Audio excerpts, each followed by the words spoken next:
উচ্চ মাধ্যমিক পরীক্ষার ফল প্রকাশ হলো বুধবার। এগরার বর্ণিতা হাজরা রাজ্যে সপ্তম স্থান অধিকার করে। পাশাপাশি ঝাটুলাল হাই স্কুলের জয়শ্রী ঘোষও সপ্তম হয়েছে। তাদের প্রাপ্ত নম্বর 491। এগরার বর্ণিতা হাজরা রাজ্যে সপ্তম। এগরা স্বর্ণময়ী গার্লস হাই স্কুলের স্টুডেন্ট, তার প্রাপ্ত নাম্বার 491। নমস্কার, আমার নাম বর্ণিতা হাজরা। আমি একটা স্বর্ণময়ী উচ্চতর বালিকা বিদ্যালয়ের ছাত্রী। উচ্চ মাধ্যমিকে 491 সপ্তমে আমি খুশি হয়েছি এবং আমার স্কুলের প্রধান শিক্ষিকা মহাশয় এবং সমস্ত শিক্ষিকা মহাশয় এবং অধ্যাপকদের আমি ধন্যবাদ জানাচ্ছি। আমার পরিবারের বাবা মা, কাকু কাকিমা এবং বিশেষ করে দাদাও এই বিষয়ে আমাকে সাহায্য করেছেন। আমি যে সমস্ত স্যারের কাছে পড়তাম, যেমন Apurba sir, Bapu sir, Ashis sir, Kaustav sir, ওনাদেরও আমি ধন্যবাদ জানাচ্ছি, গণেশ স্যারকে ধন্যবাদ জানাচ্ছি এবং হরিপদকে ধন্যবাদ জানাচ্ছি এই বিষয়ে, এবং আমি সরস্বতী শিশু মন্দিরকে ধন্যবাদ জানাচ্ছি।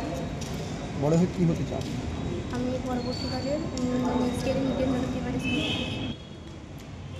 এর পেছনে অসাধারণ করার জন্য অসম্ভবভাবে শিক্ষক শিক্ষিকা এবং টিউশনে যারা অধ্যাপক করেছেন তাদেরকে কৃতজ্ঞতা জানাই এবং বাড়িতে সবাই প্রচুর তার পেছনে করতো, দেখাশোনা করতো, সেই জন্য প্রচুরভাবে পরিশ্রম করে।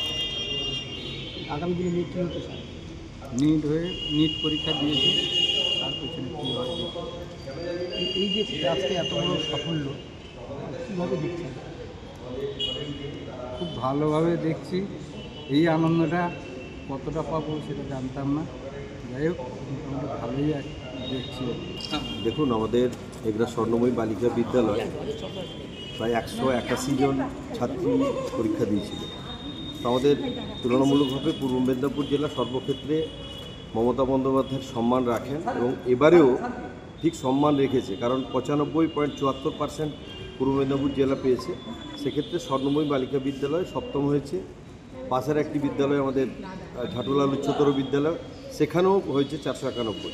মানে সর্বোপরি এগরার রেজাল্ট অত্যন্ত ভালো। আমরা এগরাবাসী হিসাবে গর্ব অনুভব করছি এবং স্বর্ণময়ী বালিকা বিদ্যালয়ে আমাদের সমস্ত শিক্ষিকা সকলে আছে, দেখছেন হাসি মুখে সবাইকে মিষ্টি খাওয়ালো। আর সবচেয়ে বড়, আমাদের ঘরের মেয়ে, আমাদের এই ওয়ার্ডেরই মেয়ে, 4 নম্বর ওয়ার্ডের মেয়ে, আর একটি 7 নম্বর ওয়ার্ডের মেয়ে, তাদেরকে খুব আন্তরিকভাবে আমি শ্রদ্ধা, শুভেচ্ছা, অভিনন্দন জানাচ্ছি। সবচেয়ে বড়, তার পরিবারের যে বাবা মা এবং তার শিক্ষিকা যারা শিক্ষক শিক্ষিকা ছিলেন তাদের প্রতিও শ্রদ্ধা জানাচ্ছি। পাশাপাশি এগরা ঝাটুলাল হাই স্কুলের জয়শ্রী ঘোষ, সেও সপ্তম হয়েছে। তার প্রাপ্ত নম্বর 491। স্কুলের ছাত্রের এই ফলাফলে উচ্ছ্বসিত স্কুলের শিক্ষক এবং শিক্ষিকারা।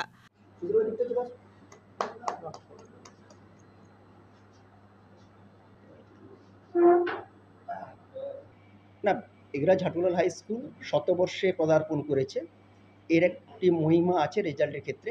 তবে বিদ্যালয়ের সব সময়ের জন্য যখন এই ধরনের সাফল্য আসে, আমরা শিক্ষক শিক্ষিকা শিক্ষাকর্মী প্রত্যেকেই আমরা গর্ববোধ করি। আমরা শিক্ষকরা শিক্ষিকারা সবসময় ছাত্রছাত্রীদের পাশে থাকার চেষ্টা করি এবং তার ফলাফল আজকের দিনের আমাদের ছাত্রী করে দেখিয়েছে। আমরা টেস্টের রেজাল্টের পরেই আশা করেছিলাম এবং আজকে সকাল থেকেই এই নিয়ে আমি বারংবার বলছিলাম যে আমি রেজাল্টটা খুলব না, তোমরা খুলে খবরটা দেবে। খুব ভালো লাগছে। আমরা বিদ্যালয়ের পক্ষ থেকে পরিচালন কমিটি সহ সমস্ত শিক্ষক শিক্ষিকা শিক্ষাকর্মী ওর আরও উন্নতি চাইছি এবং সে কামনা করছে যে ডাক্তার হবে। আগামী দিনের ও একজন মানুষ হিসেবে ডাক্তারের পরিচিতি দেবে, তার সাফল্য কামনা করছি। আর বাড়ির মেয়ের এই রেজাল্ট দেখে স্বাভাবিকভাবেই আবেগ ধরে রাখতে পারেনি।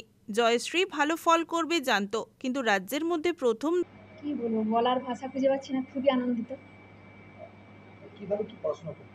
কীভাবে বলতে, ওকে আমরা বিশেষ কোনোদিন চাপ দিইনি। ওর কোনো পড়ারও কোনো নির্দিষ্ট টাইম ছিল না। ওর যখন ভালো লেগেছে তখনই পড়েছে। আর আমি সবসময়ের জন্য একটু লক্ষ্য রেখেছি আর সাপোর্ট দেওয়ার চেষ্টা করেছি, যাতে ওর ডিপ্রেশানে না চলে যায়। পড়াশোনা যখন ও আলাদা টাইমে আছে, ধরো না, যখন পড়তে ইচ্ছা করছে না, তখন ওর সঙ্গে বিভিন্ন রকম গল্প করে ওর মনটা হালকা করার চেষ্টা করেছি। হ্যাঁ, এরকমভাবে ওকে সবসময়ের জন্য সাপোর্ট করে গেছি। কী হতে চায়?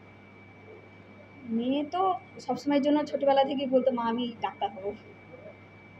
এই যে এত বড় সাফল্য, এটা কি প্রত্যাশিত ছিল বলে মনে করছেন? হ্যাঁ, আমাদের তো মাধ্যমিকেও ছিল, কিন্তু করতে পারেনি, ব্যাড লাক। হ্যাঁ, এবারেও আশা ছিল আমাদের। খুবই ভালো লাগছে, খুবই আনন্দিত। আহ, নির্দিষ্টভাবে সেভাবে কিছু বলার নেই, কিন্তু অবশ্যই ওর কৃতিত্ব সেটা। ও যেটা করেছে, আমরা যতটুকু সাহায্য দেওয়ার, যতটুকু তার সঙ্গে থাকার সেটুকু থেকেছি। ওর তো ছোটোবেলা থেকেই ইচ্ছা সেভাবে করে দেখানো কিছু। মাধ্যমিকে সেটা করতে পারেনি, একটা র্যাঙ্ক হওয়া আশা ছিল, সেটা হয়নি। উচ্চ মাধ্যমিকে হয়েছে, এই জন্য খুব ভালো লাগছে, খুব আনন্দিত।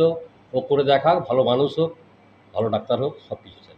10-এ থাকার বিষয়ে ভাবনাই ছিল না এবং এই সাফল্যের পেছনে পুরোপুরি অবদান তার পরিবারের বাবা মা, দাদা সহ স্কুলের শিক্ষিকা এবং গৃহশিক্ষকদের সে দিতে চায়। ভালো লাগছে, খুবই পরিশ্রম করেছিলাম, তার ফল পেয়েছি, এটা ভেবেই খুব ভালো লাগছে। কি নাম? আমার নাম জয়িত্রী ঘোষ। কত নম্বর পেয়েছো? 491। রাজ্যে কত নম্বর স্থান অধিকার করেছো? 7ম স্থান। কি হতে চাও? পরবর্তীকালে ডাক্তার হতে চাই। লক্ষ্য কি রয়েছে? লক্ষ্য তো এখন আপাতত নিট দিয়েছি, দেখা যাক কি হয়। এই যে অসাধারণ সাফল্য, এর জন্য কৃতিত্ব কার? প্রথমেই আমার বাবা মা, আমার পুরো পরিবার, তারপরে আমার স্কুলের সমস্ত শিক্ষক শিক্ষিকাগণ এবং আমার বন্ধু বান্ধবদেরও ভূমিকা রয়েছে। কেমন লাগছে? আমার তো এখন খুব ভালো লাগছে, বলার কোনো ভাষা খুঁজে পাচ্ছি না আপাতত। এটা কি প্রত্যাশিত ছিল? হ্যাঁ, এই যে ফলাফলটা কি প্রত্যাশিত ছিল? হ্যাঁ, প্রত্যাশিত অবশ্যই ছিল। স্কুল ছুটি পড়ে যাওয়াতে স্কুলের স্যার এবং দিদিমণিরা এসে এই সাফল্যের কথা জানায়, পাশাপাশি মিষ্টিমুখ করায় কৃতীদের।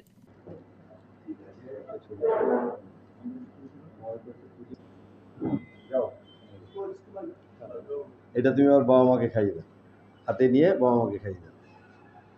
হ্যাঁ, জয়িত্রী ঘোষ। ঠিক আছে, দেখিয়ে দিকে তাকাবেন একটু, ব্যাস।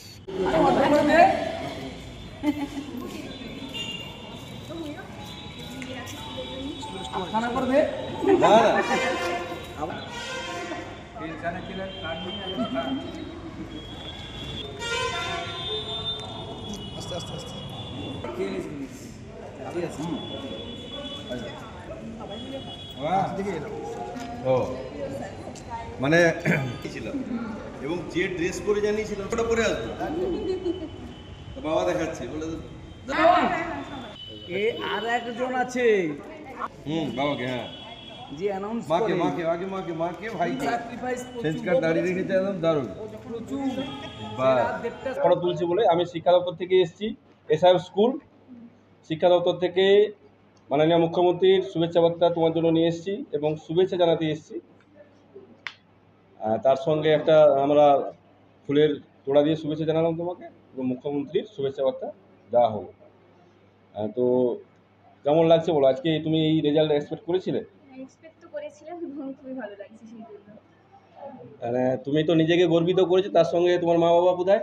এই তো বাবা, তার সঙ্গে সঙ্গে স্কুলকেও গর্বিত করেছে, আমাদের টিচাররা আছেন, হেডমাস্টার মশাই আছেন, আমিও এসেছি, সেই খুশিতে সামিল হওয়ার জন্য আমিও এসেছি এখানে। সত্যি খুব ভালো লাগছে। আপনাদের এর আগে গত বছর হয়েছিল, ও ছিল, হ্যাঁ তো আচ্ছা, মানে একটা কিছু আমাদের ভাবতে হবে, এরকম টপার হচ্ছে স্কুল থেকে, তাদের স্মৃতির জন্য কিছু যদি স্কুলে আমরা একটু কিছু করতে পারি। যেরকম একটা কয়েকদিন আগে দেখলাম, ওটা মানে কোচবিহার জেলাতে, যে প্রথম তিনজনের নামে একটা করে গাছ থাকবে, যে কোনো গাছ, সেটা বহু বর্ষজীবী হতে পারে, তার নামেই থাকবে আর কি। ব্যুরো রিপোর্ট, খবর, BCBS।